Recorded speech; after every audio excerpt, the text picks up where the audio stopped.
if we can grow our own food, if we can generate our own electricity, we can finance our own homes, our own farms. We can do that internally. We don't have to go out and borrow money. If you've got a farm or a ranch right now and you contact me and you want to put that up, we'll develop it. We don't need to develop all of it. We want to make it a productive farm again. We want to do this. I want to do this. Not a lot of rules, but a little rules, just to keep it productive. But you run it. I can't go everywhere. I can't go be everywhere. I don't want to be everywhere. And I don't necessarily, want that many to be around that many people. That's just me. That's just me. Always been called the loner. Always been the loner. Been the eternal stranger. But we can do this. I can help you put this together. I've done all the research here. But we can't do it alone. Now, hang on just a minute. Let's see what time we got. Okay, we got 8 minutes left. All right.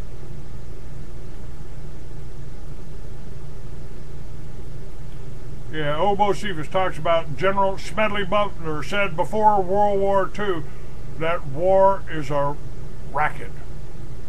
Well, guess what? You're right again.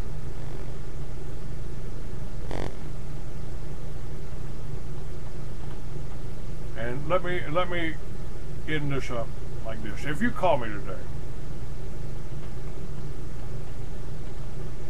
and make a donation, order some books. The Mystery Babylon has got this all here, and my fiction books are even better. They'll tell you what's coming.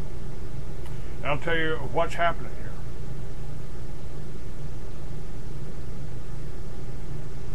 Oh, great. How did that happen?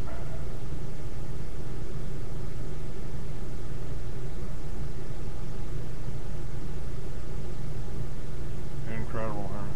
Okay.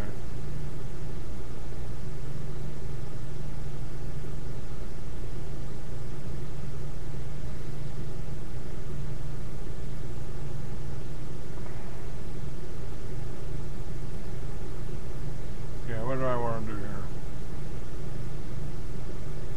Hold on just a minute.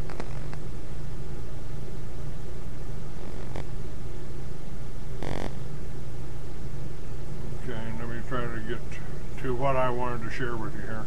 Last piece here.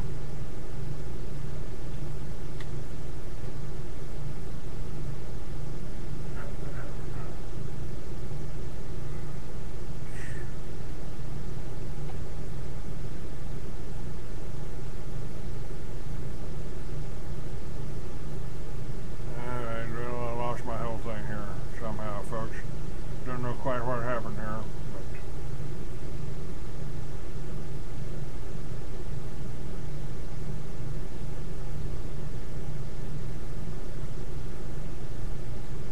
did I fix it? Did I fix it yet?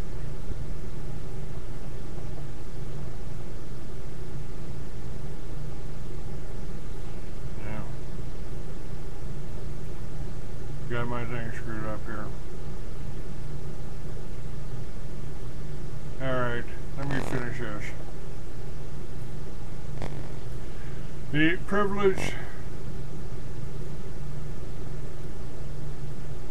the fantastic American Army is a little more than a press gang, conscripts from the 18th century, slaves to stop loss and other tricks, tying them to endless deportments until they're too sick or too crazy to go on. And they're trying to kill our American troops.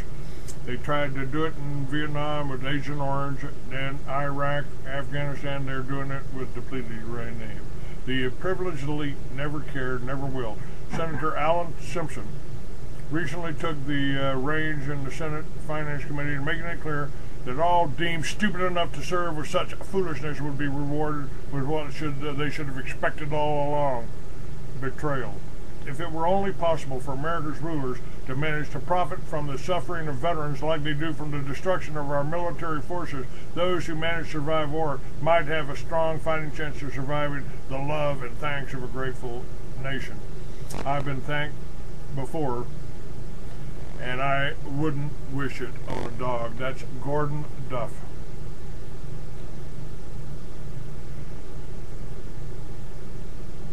Let's see if I can do this.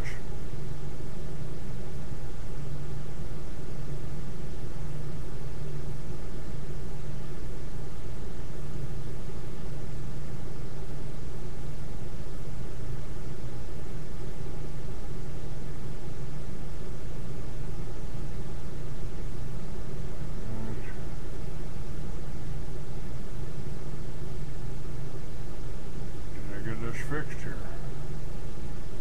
No, I didn't.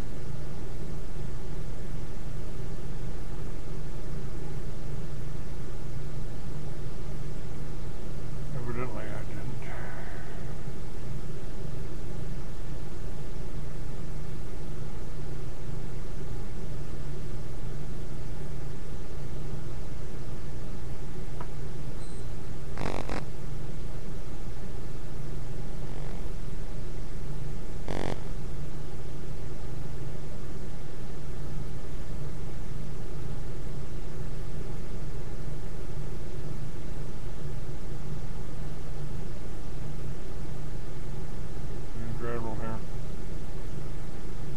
Alright, I found the place that I needed.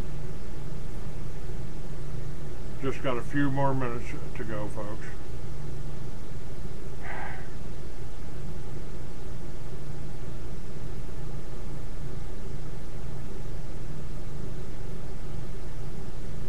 Let's do this. This is General Smedley Butler.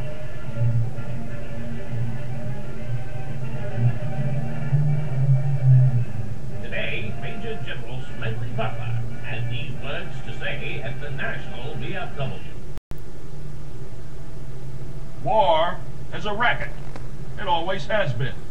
It is possibly the oldest, easily the most profitable, surely the most vicious. It is international in scope. It is the only one in which the profits are reckoned in dollars and the losses in lives. There are only two things we should fight for. One is the defense of our homes, and the other is the Bill of Rights. War for any other reason is simply a racket. It may seem odd for me, a military man, to adopt such a comparison. Truthfulness compels me to. I spent 33 years and 4 months in active military service as a member of this country's most agile military force, the Marine Corps. I served in all commissioned ranks from second lieutenant to major general.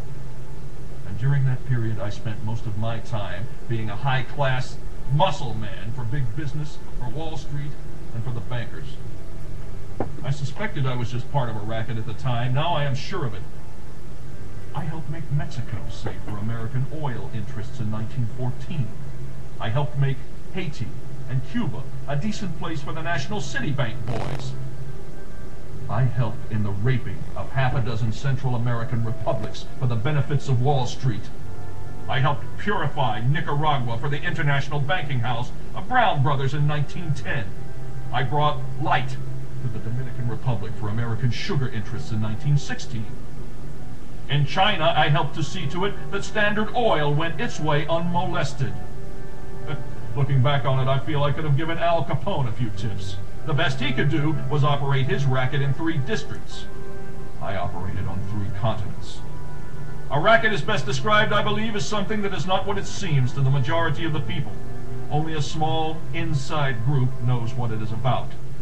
It is conducted for the benefit of the very few at the expense of the very many.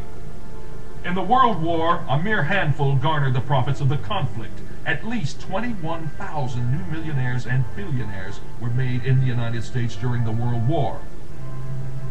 How many of these war millionaires shouldered a rifle? How many of them dug a trench? How many of them knew what it meant to go hungry in a rat-infested dugout? How many of them spent sleepless, frightened nights ducking shells and shrapnel and machine gun bullets? Out of war, nations acquire additional territory if they are victorious. They just take it. This newly acquired territory promptly is exploited by the few, the self-same few who wrung dollars out of blood in the war. The general public shoulders the bill. It would have been far cheaper and safer for the average American who pays the bills to stay out of foreign entanglements. For a very few, this